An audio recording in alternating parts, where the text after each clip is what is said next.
Hello everyone, welcome back to my channel. আপনাদের সাথে আজকে আমি শেয়ার করব সানডে স্পেশাল চিকেন। তার জন্য আমি একটা পেস্ট বানিয়ে নেব। পেস্টের জন্য নেব কাঁচা পেঁয়াজ, টমেটো, কাঁচা লঙ্কা, শুকনো নারকেল, কাজু, কিশমিশ, আলমন্ড, ফ্রাই পেঁয়াজ, গোলমরিচ, অল্প পানি দিয়ে আমি একটা পেস্ট বানিয়ে নেব।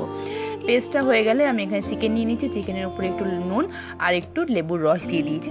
ভালো করে মাখিয়ে নিয়ে তারপরে আমি সেখানে দিয়ে দেবো একটু আদা রসুনের বাটা, লঙ্কার গুঁড়ো দিয়ে ভালো করে মিক্স করে তারপরে আমি যে পেস্টটা বানিয়েছিলাম ওই পেস্ট দিয়ে ভালো করে মিক্স করে আমি এটা 10 থেকে 15 মিনিট রেখে দেবো। তারপরে একটা কড়াই নিয়ে নিয়েছি। একটা কড়াইতে সর্ষের তেল গরম করে তারপরে সব মাংসগুলো দিয়ে দিয়েছি। ভালো করে নাড়িয়ে চাড়িয়ে অল্প করে একটু পানি দিয়েছি। তারপরে ভালো করে নাড়ানো হয়ে গেলে আমি উপর থেকে একটু দিয়ে দেবো গরম মশলা। গরম মশলাটা ভালো করে মিক্স করে নিয়ে তারপরে অল্প করে পানি দিয়ে আমি এটা ঢেকে দেবো। তারপরে মাঝে মাঝে একটু আমাকে দেখে দিতে হবে, নাড়িয়ে দিতে হবে যাতে নিচে না ধরে যায়। পানিটা শুকিয়ে গেলে তারপরে অল্প অল্প করে পানি দিয়ে কষে আমার তেলের উপরে আনলেই আমার আজকে চিকেনটা রেডি হয়ে যাবে।